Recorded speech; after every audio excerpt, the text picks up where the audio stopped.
In 1845, the population of Ireland had reached gigantic bursting proportions. We were up on 8.5 million people on average.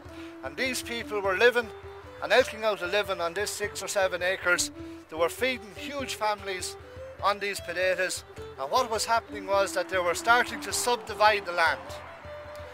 So Tommy's son had come of age. He had found himself a woman through the matchmaker and he had got married. So he gave him that field over there to try and sustain him and his family. And this is what was happening. The land was getting smaller. They were paying the same rent and more for it, but they were being able to grow less and less. They became more and more dependent on the potato.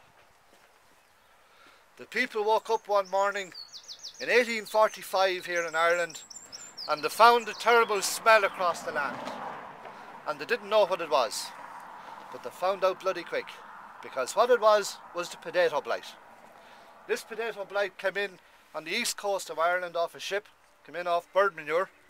It was windborne, and very, very quickly, with the prevalent conditions that we have here, the hot humidity kind of stuff, it travelled through the land. Now you could stand at that wall there and see the stalks of your potatoes turning brown going down the field as the blight travelled along it. And they didn't know it. They didn't know what it was. They had never experienced anything like it before. In 1845, this wiped out half the crop of potatoes. Wasn't a big problem because they were well used to hunger, they were well used to being on their knees, and they were well used to being downtrodden. So they got up, they dusted themselves off, they still had half a crop, they ate what they could and they sowed for the following year for 1846. But in 1846, the potato blight struck again with devastating force and it wiped out the whole crop all over the country. And now they had a problem because now they had nothing to eat and they had nothing to sow for 1847. And because of that, 1847 became known all across the world, but particularly in Ireland, as Black 47. Now what happened then was that the people started to die because there was nothing there for them. There was no backup system, there was no welfare like we have today, or no governments or anything else. It was a simple case of, don't mind the Irish over there, they're roaring and shouting again, leave them alone, they'll be alright. But they weren't alright. This was the big one.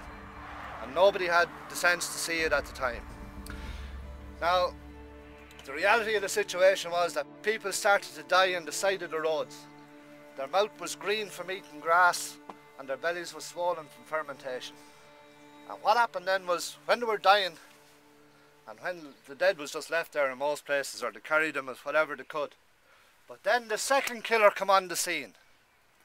And that was worse than the hunger. And the second killer was disease. It was cholera and typhoid.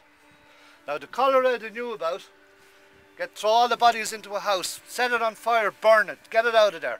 Burn the whole village if we have to. They done that. Dig a big hole in the ground. There's one of them over there, the far side of that hill. There's upwards of 100 people buried over there. In a big square hole, bodies covered with quicklime to kill the cholera, and then burnt off and filled in, never to be opened again. But they didn't know about the typhoid. And the typhoid was as big a killer as the cholera at the time, because they didn't know how the typhoid travelled. It travelled on water, on dirty stagnant water, as you know. And that was a bigger killer than the cholera.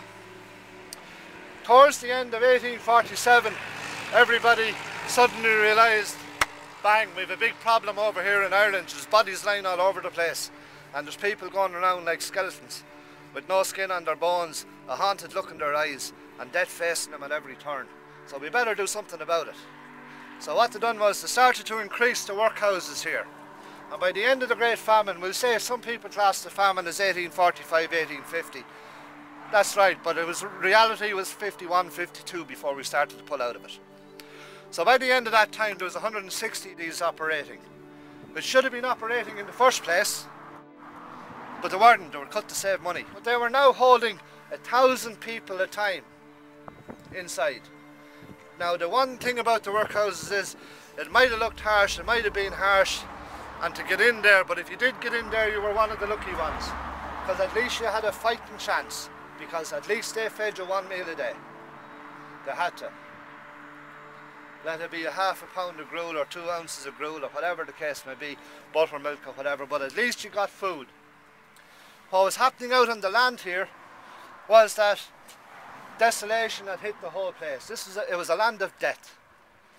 The people, you know, they had lost the will, they couldn't raise the crops, they had nothing to pay the landlords with at the time. And what the landlords done then was, you haven't got the money, you're gone.